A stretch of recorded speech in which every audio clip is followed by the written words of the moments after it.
시청자 여러분, 밤새 잘 주무셨습니까? 경제부동산의 김동수입니다. 역시 이 시간에도 상속세 사례 계산이 되겠는데 세 번째 시간이 되겠습니다.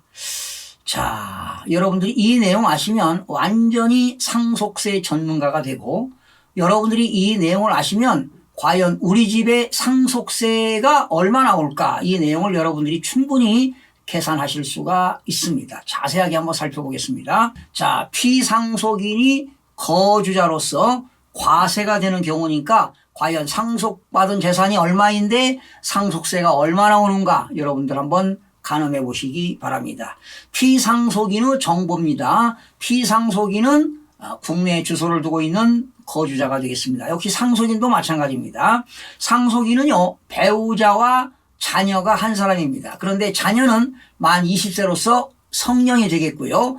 이때 장애인입니다. 자녀가 장애인이기 때문에 자녀 공제도 물론 받겠고 장애인 공제를 혜택이 맞습니다. 그리고 상속 개시일은, 즉 사망일은 2021년 1월 10일이기 때문에 신고일은, 상속세 신고는 상속 개시일이 속하는 다음 알로부터 6개월 이내이기 때문에 7월 31일까지만 신고하면 되겠는데 신고일은 7월 29일 날 신고를 했습니다. 자, 상속재산입니다. 금융재산입니다. 은행에 예금된 재산이 6억입니다. 6억. 그리고 부동산 종로구의 소재 오피스텔이 7억 원입니다. 그런데 이 7억 원은 자녀가 상속받았고 예금은 배우자가 6억을 상속받았습니다. 그리고 부동산이 종로구에 소재하는 아파트가 5억 원입니다. 그런데 이 5억 원은 자녀가 상속을 받았습니다. 그러면 상속재산은 6억과 7억과 5억이니까 18억이 되겠습니다. 그 다음에 세 번째는 상속 개시일 전 피상속인이 상속인에게 증여한 재산이 있었습니다. 2020년 6월 3일에 남편이 배우자에게 현금 1억 원을 증여했습니다. 그러나 여러분, 증여세는 있을까요? 없습니다. 없어요. 없는데 없는 이유는 남편이 배우자에게 증여했을 때는 배우자 증여재산 공제가 6억 원까지 공제하기 때문에 10년 동안 1억 원에 대해서는 증여세가 없습니다. 그러나 피상속인이 상속 개시일 전 10년 이내에 상속인에게 증여한 재산은 상속재산에 포함되기 때문에 역시 이것도 18억에다가 1억을 더하니까 역시 19억이 되겠고요. 그 다음에 채무와 공과금이 있습니다. 피상속인의 상속재산, 아파트의 임대보증금이 3억 원이 있는데 이건 자녀가 부채를 승계받았고요. 공과금이 부동산에 부과된 재산세가 500만 원, 기타 미납 공과금이 1000만 원입니다. 그리고 장례 비용은 400만 원 지출했으니까 500만 원 미만일 때는 500만 원까지 공제하는데 배우자가 승계를 받았습니다. 그러니까 배우자가 승계받은 것은 공과금 중에 미납 공과금과 장례 비용을 승계받았습니다. 다섯 번째 특이사항을 살펴보겠습니다. 피상속인의 사망으로 피상속인이 불입한 생명보험금이 1억 원이 있는데 이거는 자녀가 상속을 받았습니다. 여러분, 피상속인의 생명보험금, 손해보험금, 신탁재산, 그리고 퇴직금은 의제상속에 들어가니까 이것도 역시 상속재산에 포함이 되겠습니다. 그리고 상속 개시일 8개월 전에 피상속인은 종로구 소재 오피스텔을 5억 원에 양도했습니다. 그런데 양도 대금 중 2억 원은 금융기관의 채무 상환에 사용된 사실이 확인되었으나 3억 원은, 나머지 3억 원은 3억 원에 대한 사용처는 확인되지 않았다. 결과적으로 미소명된 금액은 3억 원인데 그 3억 원 전체를 추정상속으로 보지는 않습니다. 처분 금액의 20%지요. 1억 원과 5억 원을 처분했으니까 5억에 대한 20%니까 1억 원과 2억 원 중 적은 금액을 공제하니까 1억 원을 공제합니다. 그러면 미소명된 금액 3억 원에서 1억 원을 공제하니까 2억 원만큼을 추정상속으로 봐야 되겠습니다. 자, 그러면 상속세 과세과의 계산을 해보겠습니다. 먼저 상속재산 가액은 금융재산 6억, 부동산 오피스텔 7억, 아파트 5억, 18억에다가요, 의제 상속 있죠. 생명보험금 1억 원을 더하니까 상속재산가액은 19억 원이 되겠습니다.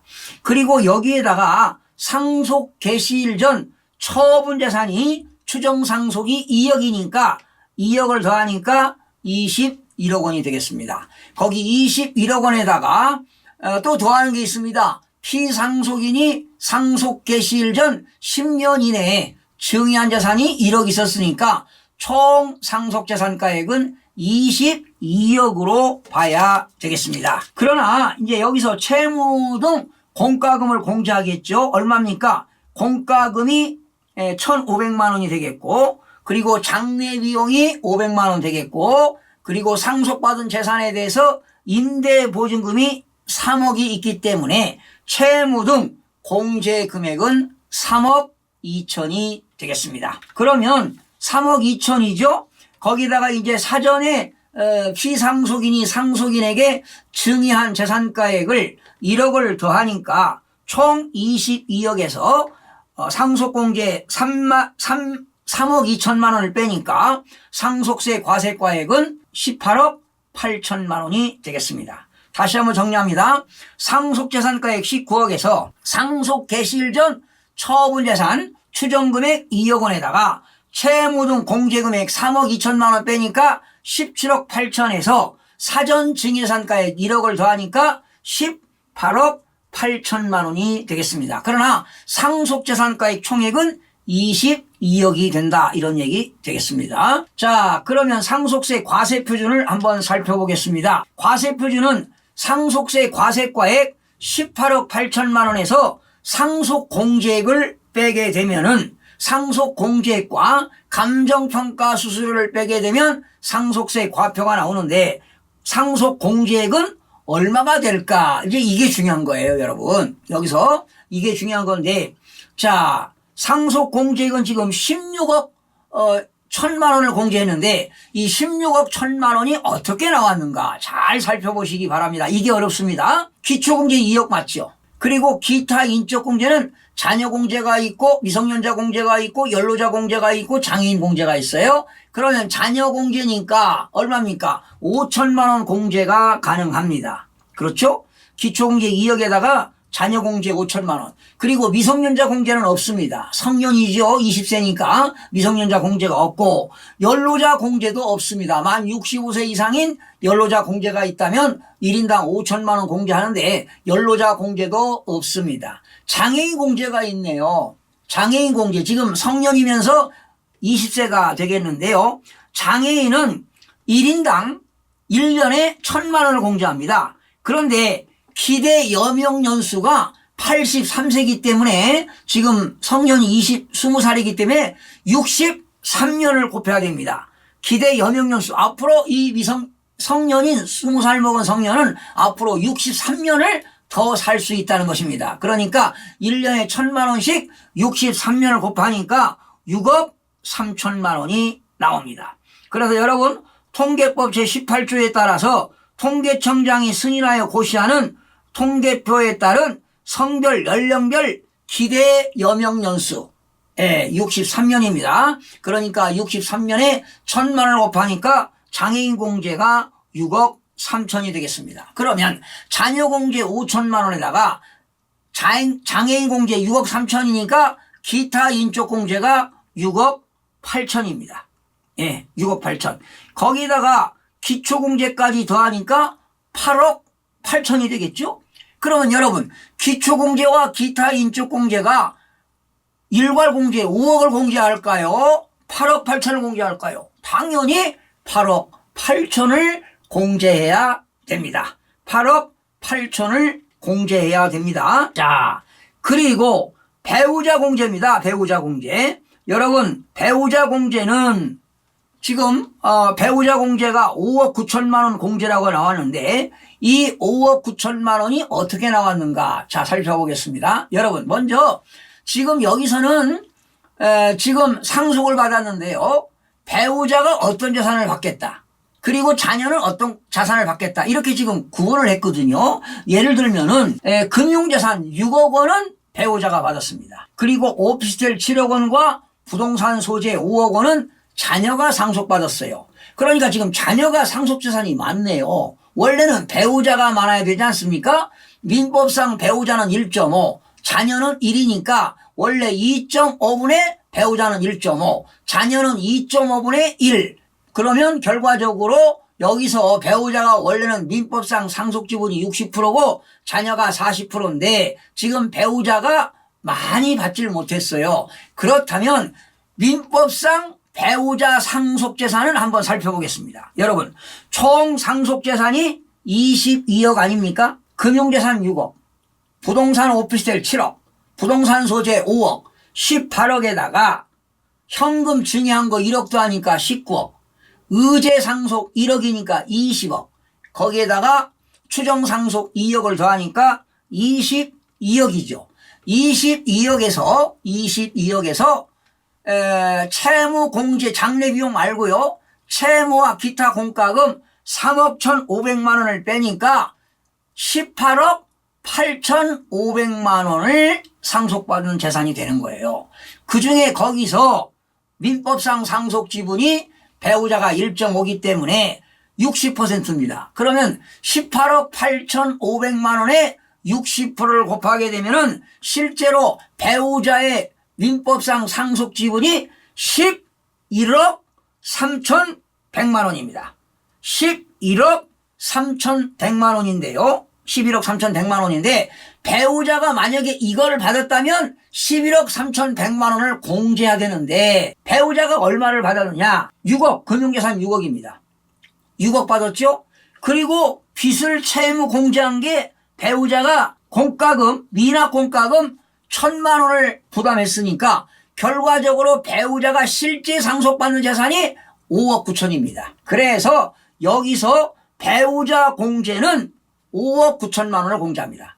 그래서 여러분 배우자가 상속받는 재산이 없거나 5억 원 미만일 때는 5억 원을 공제하고 그리고 5억 원에서 30억까지 그 상한 금액일 때는 그 금액을 공제하고 30억이 넘어가면 30억을 공제하는데 여기서 실제 상속받는 금액은 배우자가 5억 9천만 원을 받았기 때문에 5억 9천만 원을 공제해 줍니다. 그러면 5억 9천만 원에다가 또 얼마를 더합니까? 기초공제 2억에다가 기타 인적공제 6억 8천 결과적으로 14억 7천만 원이 공제를 받고요. 여기서 무엇을 공제하느냐? 순금융자산을 공제해야 됩니다. 순금융자산은 얼마냐? 예금이 6억 있었죠? 거기에다가 생명보험 1억을 받았으니까 7억 원입니다. 그 7억 원에 대한 순금융자산의 20%를 공제하니까 순금융자산 공제가 1억 4천만 원을 공제하기 때문에 상속공제액이 16억 1천만 원이 되겠습니다. 다시요. 기초공제 2억에다가 그 밖에 인적공제 6억 8천에다가 그리고 배우자 공제 5억 9천에다가 그리고 순금융자산 공제 1억 4천만 원을 더하니까 상속공제액이 16억 1천만 원이 되겠습니다.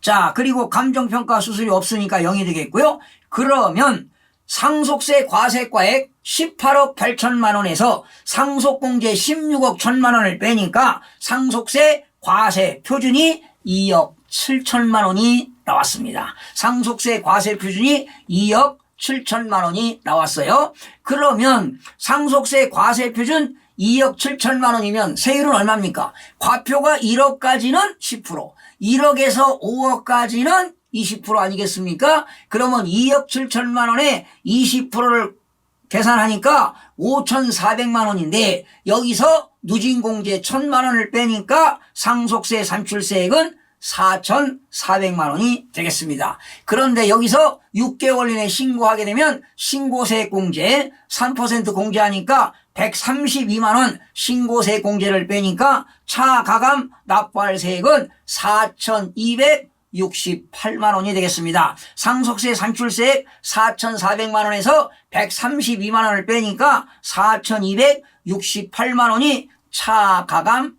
납부할 세액이 되겠습니다. 여러분 좀 복잡하지요? 계산 과정이. 자, 여기서 중요한 게 이제 배우자 상속공제 금액이 중요합니다.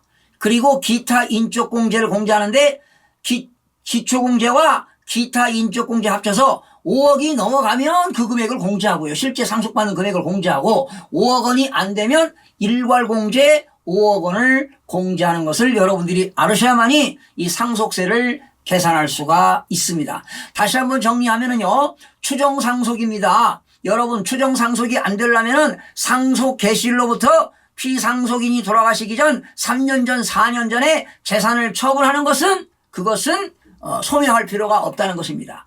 그리고 살아생전에 증여하려면 돌아가시기 전 훨씬 10년 전에 증여를 하는 것이 합당하다. 그러면 증여한 재산은 상속재산에 포함시키지 않는다. 그러나 피상속인이 돌아가시기 전 10년 이내 상속인에게 증여한 자산과 상속인 이외의자에게 5년 이내에 증여한 자산도 상속재산에 포함시킨다는 겁니다. 그러나 나중에 그 증여세 낸 거는 당연히 공제하겠죠. 이렇게 증여자산가액을 상속재산에 포함시킨다는 것은 그만큼 상속재산 범위가 커지기 때문에 상속세 과표가 커지면 세율도 높아지기 때문에 세금 부담이 커진다는 내용이 되겠습니다. 자, 이렇게 해서 오늘 또 상속세 실무 사례 실질적으로 세금 계산하는 내용을 여러분들과 함께 살펴봤습니다. 시청해주신 여러분 대단히 고맙습니다. 최선을 다하겠습니다. 마음이 드셨다면 구독, 좋아요 꼭 부탁드리겠습니다.